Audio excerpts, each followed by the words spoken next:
Assalamualaikum warahmatullahi wabarakatuh.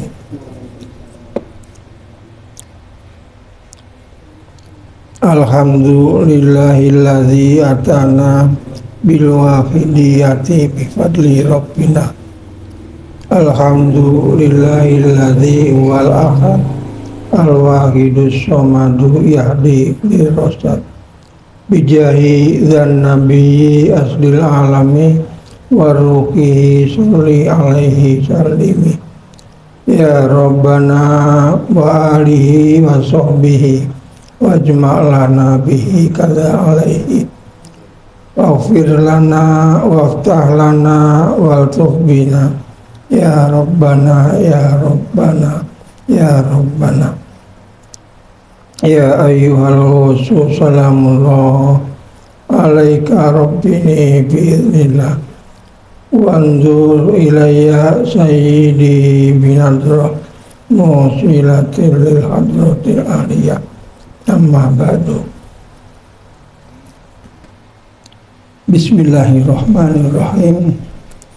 Qala al-muallifu wal musannifu rahimahumullahu ta'ala wa nafa'ana bihi wa bi ulumihi fid dharaini amin.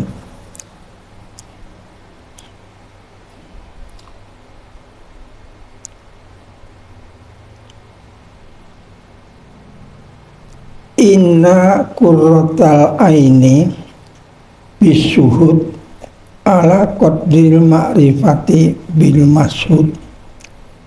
Inna qurratal aini bisuhud ala qadril ma'rifati bil mashhud. Sesungguhnya qurratul ain, kegembiraan rasa yang sangat berlebihan. Inna qurratal aini bisuhud, sesungguhnya kegembiraan yang terjadi karena menyaksikan kepada zat yang mulia itu ala qadril ma'rifati bil mashhud, itu sebanding dengan pengetahuan atau makrifat kita terhadap al-mashhud, sebanding dengan pengetahuan kita terhadap al-mashhud, yang artinya terhadap yang disaksikan. Seberapa besarnya kelezatan, kehebatan dan segala macam besarnya, seberapa besarnya itu adalah ala qadril ma'rifati bil mashhud, seimbang dengan bagaimana kita mencapai bisa mengenal kepada yang kita saksikan.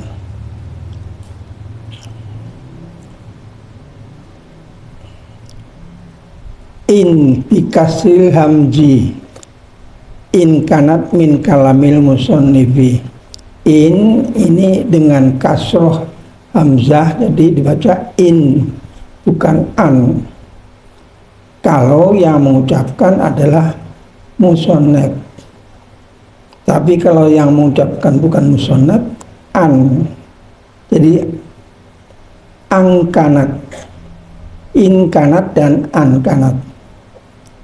Kalau in kanat, inna qurratal aini bisuhud ala qadril ma'rifati bil mashhud. Saya ulangi lagi, artinya inna qurratal aini, sesungguhnya kelezatan, kegembiraan, keluar biasaan yang diterima oleh hati kita bisuhud, sewaktu kita bisa menyaksikan kepada Jalalul Haq, subhanahu wa ta'ala wa jamalihi, waktu kita menyaksikan zat yang hak dan keindahannya dan keelokannya, itu ala qadri ma'rifatil bil masyhur, sebanding dengan kemampuan kita menyaksikan kepada al-masyhur. Masalahnya waktu syuhud itu tergantung kepada yang melaksanakan syuhud. Kalau yang syuhud itu masih belajar permulaan atau masih belajar baru setengah-setengah, artinya waktu itu dia menyaksikan juga kepada masyhur, tetapi karena baru belajar ya tidak bisa total. Jadi kalau sekedar baru permulaan, penyaksiannya kepada al-masyhur tentu tidak total, tidak penuh gitu. Nah, kalau yang menyaksikan makin naik, maka karena penyaksiannya makin naik tadi, jika dia akan bisa mempersaksikan kehebatan, kedahsyatan al-jamal, pada kehebatan, kedahsyatan al-haq. Nah, waktu itu orang yang bersangkutan tentu juga akan merasakan kehebatan, kelezatan, keluar biasaan yang luar biasa. Dikatakan, Rasulullah mengatakan, inna qurratal aini fis shalah, sesungguhnya kebahagiaan saya adalah di dalam sholat. Karena apa? Karena kalau dibandingkan sebelumnya, yang diurus Rasulullah dan yang diperhatikan oleh Rasulullah itu adalah sangat bermacam-macam, mulai dari segala macam perkara di dunia. Nah, sewaktu memperhatikan kondisi keadaan dunia yang bermacam-macam itu, Rasulullah pun suatu ketika merasa hal yang berat. Nah, akhirnya beliau mungkin mengendaki, Bu, ya jangan kayak gini ya Allah gitu. Jangan menyaksikan masalah-masalah dunia yang tidak karu-karuan. Kasihlah saya kedahsyatan yang berhubungan dengan kamu. Nah, kalau yang menyaksikan Rasulullah tentu qurratal aini, kesejukan, kelezatan, kedahsyatan yang diterima oleh hati, itu adalah sebanding apa yang dicapai oleh Rasul waktu menyaksikan zat yang disaksikan tadi. Menyaksikan zat tentu bermacam-macam sebanding kemampuan manusia. Makanya kadang-kadang inna qurratal aini fis shalah, itu pun macam-macam maknanya. Inna qurratal aini fis shalah artinya adalah sesungguhnya kebahagiaan, kesempurnaan, kelezatan itu adalah di dalam sholat. Waktu kita mendengar kata kelezatan, kesempurnaan, segala macamnya itu adalah di dalam sholat. Nah, kadang-kadang orang akan muncul pengertian bahwa kesempurnaan itu didapat karena bisolah. Nah, bandingkan waktu menerima karena menyaksikan bisolah, bisolah di dalam sholat, itu menyaksikan di dalam sholat, dengan bisolah itu artinya berbeda sekali. Kalau bisolah, sewaktu saya menyaksikan dengan saya lagi sholat, itu saya menyaksikan tanpa perantara apapun, mutlak kepada zat Allah. Tapi kalau diartikan dengan inna qurratal aini bisolah, itu artinya seolah-olah saya menyaksikan sebab lewat sholat. Dengan sholat saya bisa menyaksikan. Nah ini kan berbeda. Nah yang sempurna yang mana? Yang sempurna adalah fisolah. Jadi waktu mengartikan inna qurratal aini fisolah itu jangan terpikir. Jangan terpikir dengan bisolah. Kalau bisolah itu nanti bisa dengan sebab sholat, atau dengan sebab kemampuanku, atau dengan sebab apa yang lainnya selain Allah. Tapi kalau fi sholat memang khusus waktu di sholat itu melihat zat yang maha dahsyat. Jadi tidak dengan ilat, tidak dengan perantaraan apa-apa. Nah pengertian yang sempurna adalah yang fi sholat dengan arti waktu melihat itu kesempurnaan di dalam sholat itu, bukan dengan sebab sholat. Masalahnya sholat itu kan ghairullah.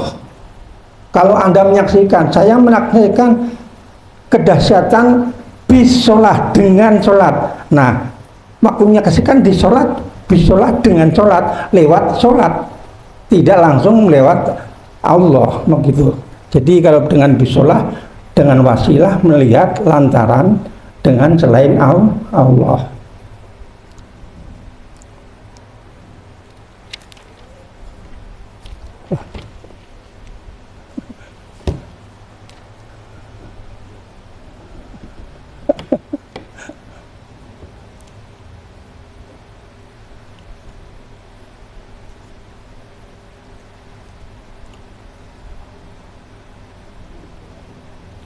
Wa hasilul jawabi anna qurratal aini laisat khosatan bihi sallallahu alaihi wasallam. Ada pertanyaan kemarin, apakah qurratul aini itu hanya khusus untuk Rasul saja? Artinya bisa mencapai kenikmatan yang luar biasa dahsyatnya itu hanya diberikan kepada Rasul saja, atau orang-orang mukmin yang lain bisa mencapai? Nah ini jawab, inna hasilal wa hasilul jawab anna qiraatal aini laisat khosatan bihi sallallahu alaihi wasallam, bahwa sesungguhnya qurratul ain kebahagiaan, kelezatan itu tidak hanya khusus bagi Rasul, tetapi juga bagi selainnya. Tetapi lakin qurrata ainihi a'dhamu min qurrati aini hurihi, jangan dibandingkan. Biarpun yang lain diberikan kesempatan untuk menyaksikan qurratul aini, jangan berangan-angan bahwa penyaksian kita akan sama dengan Rasul. Jauh berbeda, sangat tidak seimbang. Jadi hanya seolah-olah istimewa hanya untuk Rasul. Tapi biarpun begitu, hamba-hamba yang lain juga dikasih kesempatan untuk bisa menyaksikan kenikmatan tersebut.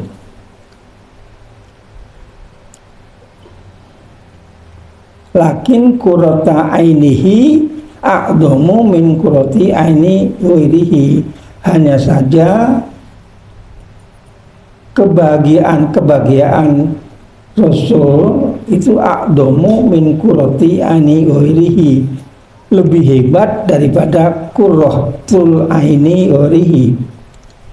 Wa ma'lumun anna qiraatal aini, wa ma'lumun, dan diketahui dengan pasti, sudah diketahui dengan pasti, anna qurratal aini la tahsulu ila liman zahabat anhu al-wasawis nafsaniyah.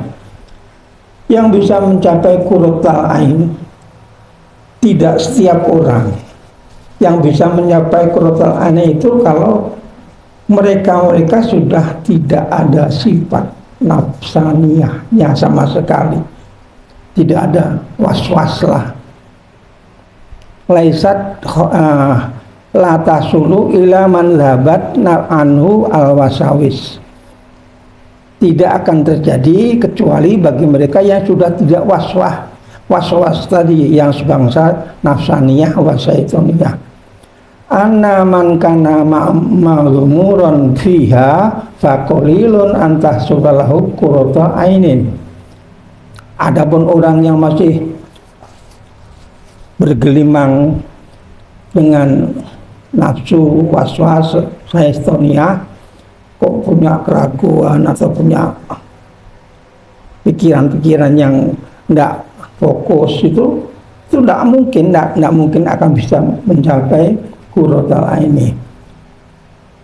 Tapi ya jangan patah hati. Kita kan pengen bisa merasakan yang dahsyat sekali, tapi ternyata untuk merasakan yang kedahsyatan tersebut membutuhkan hal-hal yang konsentrasi yang luar biasa. Makanya akan dikasihkan kesempatan tersebut kalau kita bisa menghasilkan was-was daripada nafsu dan was-was daripada setan. Adapun orang man kana maghmuron fiha, adapun mereka yang selalu berkecimpung atau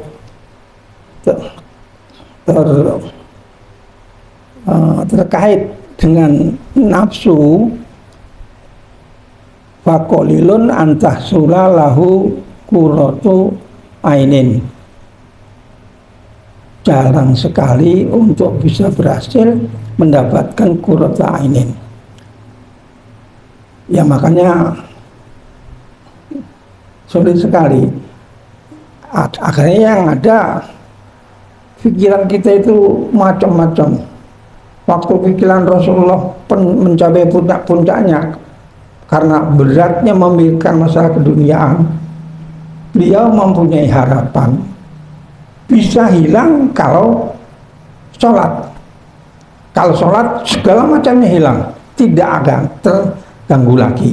Nah, waktu sholat luar biasa yang diterima adalah, yang dihadapi adalah hadratul haq, tanpa sebab, tanpa lantaran. Jadi yang disaksikan ya al-haq itu.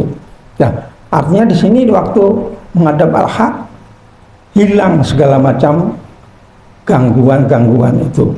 Nah, kita kan kadang-kadang kegalauan kita juga gak karu-karuan, tapi karena tidak bisa, ya akhirnya mungkin dikasih kesempatan untuk merasakan kenikmatan, tapi hanya sedikit. Nah, orang-orang yang sudah mencapai tingkatan itu orang-orang khusus, termasuk Mbah Yai, termasuk Abu Bakar. Seperti cerita kemarin, Siti Aisyah pun belum bisa mencapai, karena waktu mencapai tingkatan bako itu belum sempurna. Tingkatan bakoknya itu sempurna. Yang sempurna, bakok yang sempurna itu tenggelam di dalam keesaan Allah, tapi di samping itu dia sadar masih memperhatikan juga kepada makhluk. Kalau orang tenggelam dalam keesaan Allah, berarti lupa kepada selain Allah, yang ada hanya Allah. Apa enaknya tidak bisa mengumpulkan antara makrifat dengan makhluk, dengan makrifat dengan Allah. Yang diketahui hanya makrifat dengan Allah saja. Ya enak. Nah, tapi itu belum sempurna. Nah, kalau bisa mengumpulkan antara jamaknya itu dengan Allah dan dengan makhluk menjadi satu, artinya ada penyaksian kepada Allah dan ada penyaksian kepada makhluk. Nah, di sini antara penyaksian kepada Allah dan penyaksian kepada Khalik tidak bertentangan, tidak saling menghalangi gitu. Jadi bareng-bareng, berjalan bareng-bareng. Nah, pada kondisi itu berarti jam'uhu tidak menghalangi kepada fana'uhu gitu. Ya, harapan-harapan seperti itu mungkin kita akan bisa capai kalau kita memang udah tidak terganggu oleh waswasa nafsiyah, waswasa itu dunia. Jadi segala macam yang mengganggu kepada keadaan dunia. Kadang-kadang masalah kita itu di dunia banyak sekali kerutan-kerutan. Kalau kita pikir yang meruwet, yang membuat kita kacau di dunia itu, kita makin pikir makin berat. Kita menghadapi masalah. Kemudian kita merasa sok bisa menyelesaikan. Akhirnya dipikir makin kuat mikirnya. Waktu dipikir makin kuat, makin berat, makin tidak kuat memikir. Karena apa? Karena makin berat memang masalahnya. Tapi kalau dipasrahkan kepada Allah, lepas kepada Allah, itu menjadi hilang. Nah, kadang-kadang tidak menyadari, kadang-kadang yang kita sadari, saya mampu mengatasi, makanya akhirnya saya pikir sendiri, makin celaka, bahkan makin celaka, makin tidak akan bisa selesai masalahnya. Nah, ini kondisi macam ini dialami oleh Rasul, juga dialami. Malah kadang-kadang ada cerita-cerita Gus Dur ditanya, mengapa kok senang kumpul dengan kuburan? Ya karena kalau kumpul dengan kuburan, orang-orang kuburan kan sudah tidak mengganggu lagi, jadi sudah bebas. Kalau kumpul dengan manusia, paling tidak rasa paling tidak ada terjadi macam-macam pikiran. Tapi kalau dengan kuburan hilang. Jadi mengapa Gus Dur senang ke ziarah kubur? Karena kalau ziarah kubur itu orang kuburan tidak akan mengganggu, gitu. Sudah tidak mengganggu kita lagi. Karena saking mantepnya begitu. Nah, mudah-mudahan kita bisa memfokuskan pemikiran kita kepada hal tadi, sehingga akhirnya tak ada kesulitan, tidak ada kesulitan bagi kehidupan kita. Nah, sementara masih kita pikir seolah-olah kita sok mampu, lalu kita pikir makin berat, itu efeknya makin berat kepada orang yang memikir tadi. Wa inna makulna inna qurrata ainahu sallallahu alaihi wasallam fi sholatihi bisudihi jalali masudi. Wa inna makulna, hanya saja saya ucapkan, kami mengucapkan, kami berpendapat, inna qurrata ainihi sallallahu alaihi wasallam fi sholatihi bisudihi jalala masudihi, bahwa terjadinya qurratul aini Rasulullah sewaktu dia sujud fi sholatihi itu karena sholat, sewaktu sholat itu dia memang benar-benar menyaksikan. Jadi bukan dengan sholat. Kalau kita kan kadang-kadang, mengapa Anda bisa ngerjakan? Karena saya mampu, karena saya punya kekuatan, karena saya bisa sholat. Itu sebab sholat, sebab saya mampu, sebab saya punya kemampuan. Tapi kalau menyaksikan langsung tanpa sebab, langsung menyaksikan zat yang hak, nah itu kedahsyatan akan muncul. Nah, kita berpikirnya ke situ, belum sampai ke situ, selalu aja merasakan sebab kemampuan kita, atau sebab kita sudah sholat, atau kita sebab sudah yang lain-lainnya, ibadah-ibadah yang lain-lainnya. Jadi keliru sekali. Wa inna makulna fi qurrata ain inna qurrata ainihi sallallahu alaihi wasallam fi sholatihi itu bisuhudihi jalala masudihi, bahwasanya qurratul ain yang dicapai oleh Rasul di waktu sholat itu dengan cara bisuhudihi, bukan bisolatihi. Makanya dikatakan bis sholat, bukan bis sholat. Innama qurrata aini bis sholat, bukan bis sholat. Jadi karena waktu zuhur itu langsung tidak diantarai, tidak dengan jalan lewat sholat. Sholat ya sholat, memang lagi sholat, tetapi sholatnya itu sudah tidak ada pengaruhnya sama sekali. Nah, kalau kita kan kadang-kadang masih Sebab saya sholat, sebab saya bisa, sebab saya mampu. Nah, itu jadi penghalang. Akhirnya belum murni.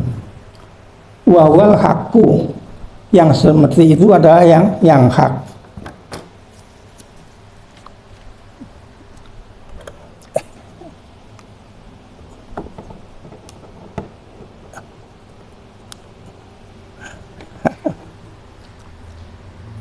Li annahu qad asyara ila dzalika biqolihi fi sholat walam yaqul fi sholat idhu sallallahu alaihi wasallam la taqarru ainuhu bi ghairi rabbihi li annahu qad asyara ila dzalika.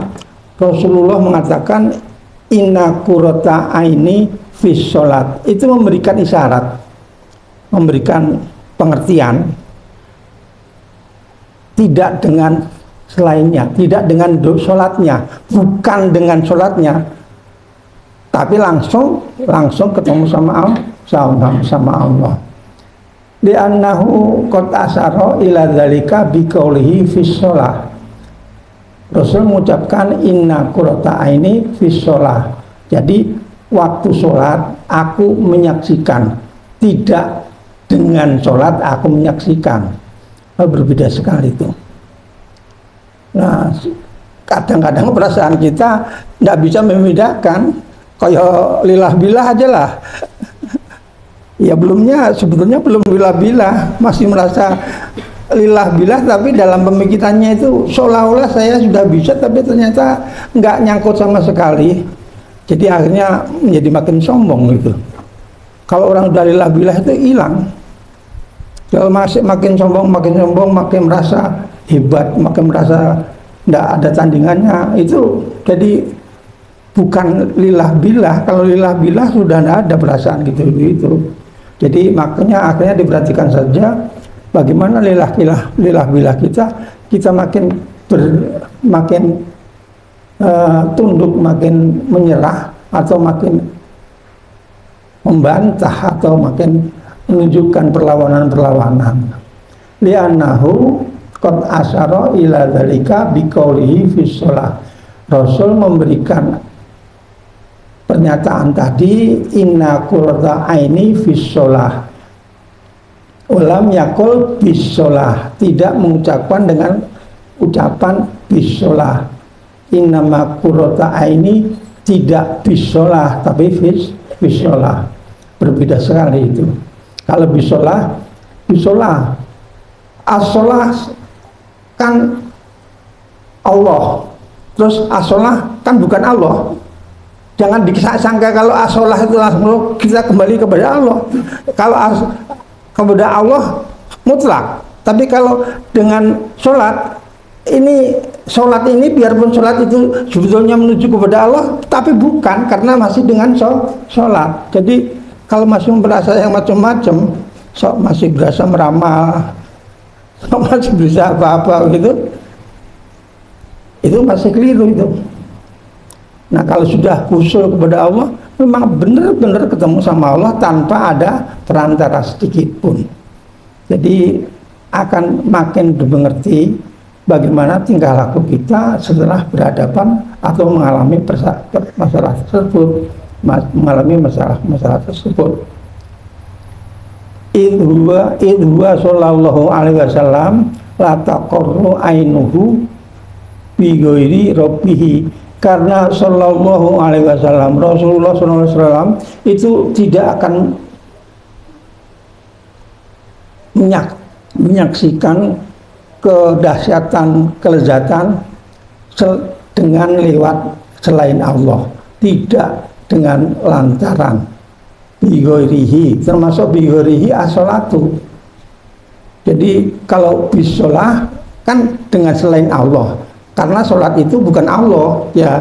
Biarpun sholat itu menuju kepada Allah, tapi sholat itu masih bukan Allah. Jadi masih membanggakan sholatnya, masih membanggakan apakah kita masuk surga itu karena sholat. Bukan, kita masuk surga bukan karena sholat. Karena apa? Karena minnah diambil oleh Allah. Mengapa Allah mengambil? Karena kamu sholat. Ada tandanya. Kalau tidak ada tandanya, tidak diambil.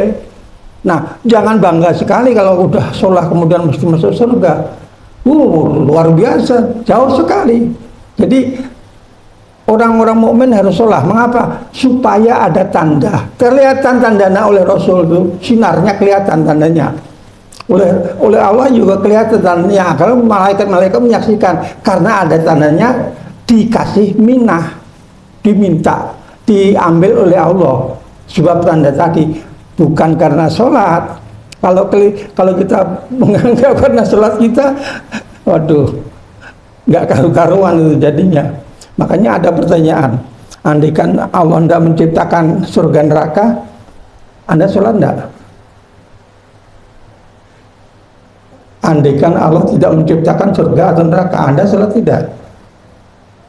Nah, kalau dengan sholat, kalau sebab sholat, terus Allah tidak menjadikan surga neraka, kita sholat, Allah tidak menjadikan membuat surga dan neraka, mau sholat enggak? Allah tidak membuat surga dan neraka, mau sholat enggak? Karena kalau masuknya dengan sholat, lewat sholat, bisolah, ya enggak mau, karena enggak ada surga neraka. Jadi bukan karena surga neraka dimasukkan surga atau dimasukkan ke neraka, karena dimasukkan surga karena minnah, rahmat minallah. Jadi orangnya berpikiran, mengapa Anda pergi haji? Karena pergi haji mesti masuk surga. Sangkanya begitu. Itu masuk kelas ecek-ecekan itu. Kita harus tahu, kita harus mengerjakan itu. Karena apa? Karena kalau tidak mengerjakan, ya tidak ada tandanya. Tandanya apa kamu mengerjakan sholat? Tidak ada. Padahal yang saya masukkan ke sholat, ke surga itu kalau ada tandanya. Kalau tidak ada tandanya, ya tidak saya masukkan surga. Jadi saya mau memasukkan karena ada tanda, bukan karena sholatnya. Saya menjadi ridho karena kamu mau melaksanakan perintah. Buktinya ada tandanya gitu. Kalau tidak ada tandanya, karena tidak sholat, ya tidak dimasukkan. Jadi semuanya adalah minah rahmatullah. Jangan sampai keliru.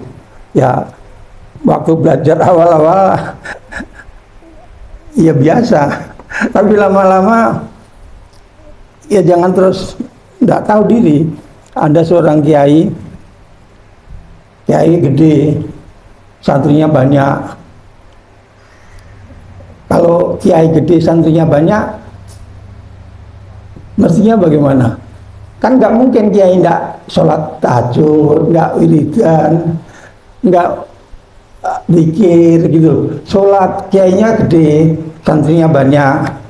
Nah, kalau kiainya ndak mau zikir, ndak mau ini itu kan oleh santrinya dianggap apa? Wah, kiai saya nggak pernah zikir, gitu kan? Itu biasa dialami para orang-orang yang hebat itu. Tapi lama-lama, awal mula dia zikir karena apa? Santrinya supaya jangan mengatakan saya tidak zikir gitu. Nah, saking lamanya zikir terus-terusan, akhirnya lupa lagi tentang supaya santri tidak mengatakan saya tidak zikir. Yang dikerjakan zikirnya itu sama sekali tidak takut karena dibilang oleh santri tidak zikir. Contoh lain lagi, contoh yang istimewa, ada di tanah Arab sana, ada seorang saudagar kaya raya, saudagar yang ma'rifat billah, waliullah termasuk. Terus ada seorang pemuda tadi tahu saudagar tadi punya anak cantik. Nah, waktu pergaulan di tanah Arab sangat sulit sekali. Untuk masuk ke rumahnya saja tidak bisa. Bagaimana caranya supaya saya bisa ketemu sama si nona-nona tadi? Caranya akhirnya apa? Caranya akhirnya dia jualan air. Jualan air, kalau jualan air kan isi kamar mandi. Yang diketahui segala macam diketahui. si santri tadi lalu jualan air ke tempat Sudagar tadi, nggak bisa tahu, kenalan sama anaknya, kenalan kondisi sehari-harinya. Tapi karena si bapaknya itu termasuk orang yang waspada, akhirnya dia bilang kepada santri tadi, wahai Tong, kamu nggak usah gitu. Kalau mau ketemu sama anak saya gampang, nanti saya nikahin, gitu. Bagaimana, Mbah, gitu katanya. Gampang aja, kamu sholat di Masjidil Haram 40 hari, di shop yang pertama jangan bolong. Kamu sholat jamaah di Masjidil Haram 40 hari, jangan bolong. Saking pengennya akan untuk dinikahkan sama anaknya Kiai tadi, dia kerjakan. Hari pertama, dia niatannya apa? Pengen dinikahkan kan? Sholat hari pertama, pikirannya pengen dinikahkan. Pada sampai hari 10, sudah mulai lupa. Jadi sholat pada hari ke-10 sudah tidak memikirkan Nabi aku supaya diambil menantu. Baru sampai hari ke-40 hilang sama sekali pemikiran aku untuk dijadikan menantunya. Lupa dia. Akhirnya Pak Kiainya datang, Tong, ayo pulang. Ngapain, Mbah? Lah kamu kan udah sholat selama 40 hari. Loh, kurang ajar, Mbah. Aku sholat 40 hari itu kok mau kamu ganti dengan anak kamu? Enggak sebanding, Mbah. Aku sholat 40 hari itu hadiahnya dari Allah, bebas dari neraka, bebas dari nifak. Kok cuma sekedar kamu ganti dengan anakmu saja? Nah, karena ngerti, pertama sekali sampai 10 hari pengen supaya dinikahkan dengan anaknya. Setelah 10 hari sampai 40 hari hilang, niatannya itu hilang, ganti. Apa? Dia ngerti kalau orang salat 40 hari jamaah tanpa ada bolongnya, itu balasannya adalah bebas dari neraka. Nah, akhirnya setelah 30 hari terusnya yang dipikirkan apa? Aku ini kalau sholat jamaah 40 hari bebas dari neraka, kok terus bahayanya datang, Tong pulang, kamu mau saya kawinkan dengan anak saya. Marah dia, nggak mau saya, karena apa? Bukan main. Kok sekedar kamu ganti dengan anak kamu saja, rugi saya. Tapi karena Pak Yai tadi tahu santrinya itu ternyata ikhlas, dan akhirnya dia mengatakan, aku ini sebenarnya pengen punya mantu orang yang ikhlas. Karena dirayu-rayu gitu, akhirnya ya kalau begitu saya mau. Nah, tapi dikawinkannya bukan karena niatan pertama sekali untuk dinikahkan dengan anaknya. Dia nikah itu bukan karena sholatnya, bukan karena ingin dinikahkan, bukan sama sekali. Setelah 40 hari hilang. Nah, sama saja dengan waktu mengamalkan mujahadah. Mujahadah sehari, 2 hari, 3 hari, sampai 15 hari pengen kekayaan. Lama-lama kan hilang tuh. Ya, lama-lama hilang gitu. Begitu sampai 40 hari tidak ada lagi niatan untuk selamat. Apa? Artinya hanya untuk ridho Allah. Nah, itu baiknya orang mujahadah. Tapi kalau belum bisa ya enggak apa-apa. Masih belum bisa, masih belajar, enggak apa-apa. Nanti seterusnya tidak 40 hari ya seterusnya lama-lama niatnya tak akan hilang gitu.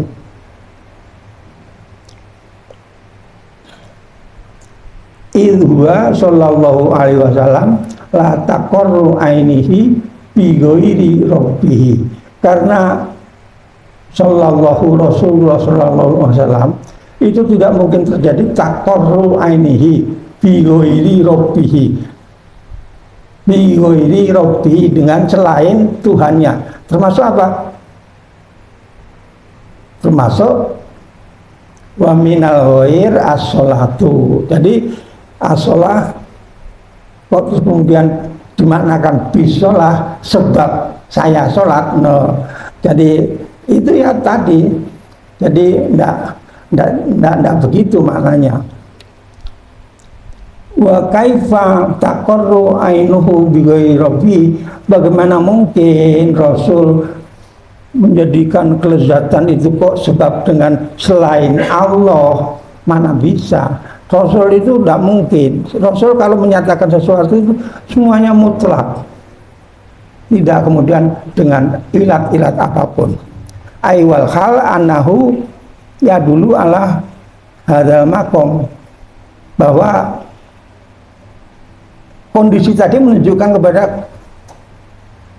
makom yang sebenarnya, yaitu apa? Bigori takor ini bigori robihi, bukan begitu, tapi takor anehi bisudi robihi. Wahya martabatul ula min martabil ihsan, yaitu tingkatan yang paling unggul daripada tingkat ihsan. Ihsan apa? Anta budallaha ka'annaka tarahu wa ilam takun tarahu wa innahu yaraka. Anta budallaha ka'annaka tarahu. Ingat-ingat, anta budallaha ka'annaka tarahu. Itu perintah Rasul kepada selainnya. Kita oleh Rasul mahwal ihsan, al ihsanu anta budallaha ka'annaka tarahu. Kamu menyembah Allah ka'annaka, seolah-olah kamu menyaksikan. Baru seolah-olah. Siapa yang bisa menyaksikan? Nggak ada yang bisa menyaksikan. Yang menyaksikan hanya Rasul. Kalau kita ibadah seolah-olah, baru seolah-olah, itu sudah diterima atau belum? Kita ibadah kita itu baru seolah-olah ibadah gitu. Itu enggak. Makanya jangan sombong, aku sudah hebat. Nah, makanya untuk orang-orang yang kayak begitu tuh, lalu lewat serahkan kepada guru-gurunya, titip kepada kiainya, ya Mbah Yai, saya mohon titip, saya ibadahkan masih seolah-olah, karena saya ibadah masih seolah-olah kan saya belum bisa. Nah, saya titipkan kepada kamu karena saya percaya kamu kemungkinan sudah bisa melihat. Kayaknya ngomong, enggak dong, aku juga masih seolah-olah, titipkan kepada guru saya. Gurunya saya ngomong juga, enggak dong, kepada gurunya tadi. Saya juga bisa seolah-olah. Terus akhirnya sampai kepada Rasul. Nah, ya Rasul, aku titipkan ibadahku karena kamu yang sudah bisa melihat. Ya kalau itu, ya. Tapi kalau selain Rasul tidak ada yang bisa melihat itu. Melihat Allah itu hanya dikhususkan pada orang-orang tertentu. Tidak kemudian setiap orang yang mujahadah bisa. Tapi jangan patah hati. Dengan latihan akhirnya akan bisa tercapai itu.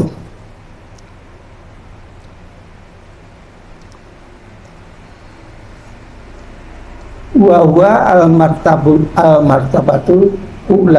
aula min maratibil ihsan. Itu tingkatan ihsan yang paling tinggi, paling utama.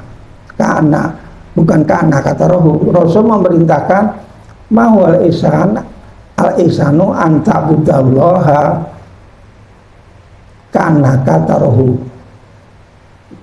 Ihsan yaitu kamu menyembah Allah seolah-olah kamu melihatnya. Perhatikan, jadi baru seolah-olah mencari. Jadi apa masih ketemu karena masih seolah-olah. Wa ilam takun tarahu, kalau kamu tidak bisa mencari, merasalah fainahu yaraka, bahwa kamu itu selalu dilihat oleh Allah. Kalau kita tidak bisa melihat Allah, merasalah bahwa kamu itu selalu dilihat oleh Allah. Nah, ini kesempatan telah dilihat oleh Allah, bukan saya melihat Allah, tapi karena dikasihkan kesempatan. Fa'ilam tarahu fa'innahu yaraka. Wa ya'muru man siwahu biqaulihi sallallahu alaihi wasallam ubudullaha ka'annaka tarahu. perintahnya kepada orang-orang mukmin semuanya ubudullaha ka'annaka tarahu. Sembahlah kepada Allah seolah-olah ka'annaka tarahu. Jangan sekali-kali kamu mengaku bisa. Nah, makanya kita adakan maulid itu merupakan suatu tabungan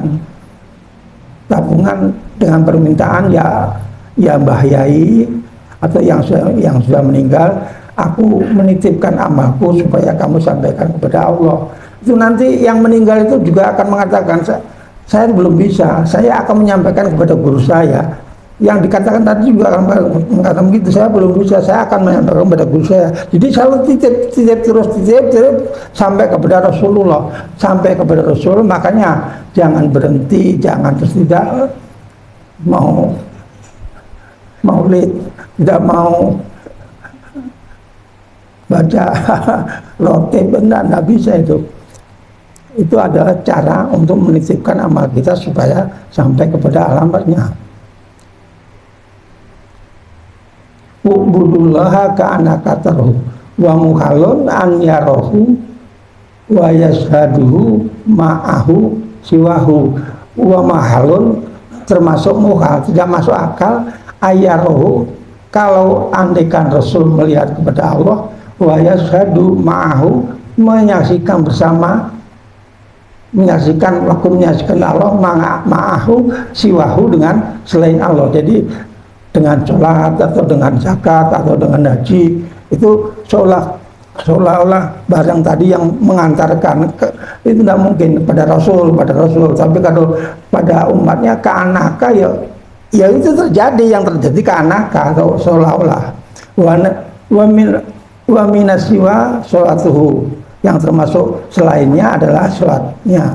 Fayaghibu an nafsihi wa khisihi wa an af'alihi, maka akhirnya segala macam yang selain Allah, fayaghibu an nafsihi wa khisihi wa an af'alihi, tidak terbayang di dalam dirinya, di dalam rasanya, di dalam perbuatannya. Wala yaroha sodiratan minhu bal yaro al fa'ila lahu wallahu ta'ala. Dia hanya menyaksikan fa'il, yang melaksanakan, yang berbuat, yang memasukkan ke surga, itu hanyalah Allah, hanyalah Allah. Tapi ya tadi, kalau sudah orang makamnya sempurna, tingkat yang paling sempurna, tahu jamak dengan Allah, tahu farku dengan Allah. Artinya jamaknya itu tidak kemudian menjadikan farkunya tidak kelihatan, atau kalau farku tidak menjadikan farku itu menutup kepada jamaknya. Jadi udah biasa, lancar hubungan antara berkumpul dengan berpisah, tidak ada penghalang, tidak ada yang menghalang-halangi. Kok jamak kumpul hanya melihat sama Allah saja? Bukan begitu. Kalau sudah kumpul, artinya juga menyaksikan kepada makhluk. Jadi di situ jamaknya tidak menghalangi kepada farkunya. Fa in qala qailun qad yakunu qurratul aini bisolah. Kalau ada yang ngomong, kalau andaikan ini qurratul aini bisolah, boleh enggak? Kira-kira gitu. Ada yang mengatakan mungkin ya karena enggak ada kemampuan, terus akhirnya kalau qurrata aini bisolah boleh enggak? Li'anaha fadlun minallah wa bazatun min aini minnatillahi ta'ala. Alasannya apa? Boleh atau tidak? Alasannya apa? Karena barizatun minallah wa fadlun minhu. Karena itu bisolah itu muncul dalam pemikiran, muncul digerakkan oleh Allah. Lah kalau begitu pikirannya, ya kemungkinan diterima, bukan karena saya merasa sholat, tapi kemungkinan sholat arti pemberian Allah kepadaku, biarpun dengan lewat sholat, karena pemberian Allah, ini pemberian Allah. Jadi karena pemberian Allah, mudah-mudahan bisa. Yang mengatakan begitu itu ada. Jadi diberikan kesempatan untuk bisa mencapai kondisi yang sulit untuk dijangkau, tapi akhirnya dengan jalan cara-cara seperti itu, sholah kan minah juga. As-sholah minah. Kalau as-sholah dikatakan minah, orang berpikir saya sholah. Berarti kalau dengan minah, saya tidak merasa saya lagi sholat, mengerjakan sholat, enggak. Tapi sholat, jangan tidak sholat. Sholatlah, tapi jangan kamu rasakan kamu bisa sholat. Kalau kamu merasakan kamu sholat dan kamu merasa bisa sholat, itu namanya bukan minah. Nah, jadi kamu sholat, tapi waktu sholat sudah tidak lagi memikirkan sholat. Itu adalah pemberian Allah. Nah, kalau sudah mengatakan itu pemberian Allah, ini as-sholat termasuk minah Allah. Nah, kalau cara berpikirnya seperti itu, mudah-mudahan ya bisa. Nah, ada pemikiran kita seperti itu selama ini? Jangkauannya sulit sekali, karena umumnya ya tidak begitu umumnya. Nah,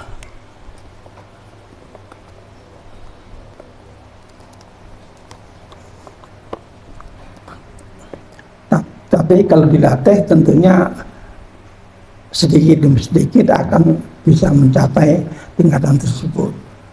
Tapi caranya bagaimana? Total sulit. Saya sendiri belum bisa. Jadi masih kanaka taruh, seolah-olah kamu melihatnya, belum melihat, seolah-olah kamu melihatnya. Nah, kalau seolah-olah melihat saja belum bisa, yakinlah kamu dilihat. Kan tingkat paling rendah, seolah-olah kamu bisa melihat. Yang pertama, ya rohu Rasulullah, yang melihat kepada Allah Rasulullah.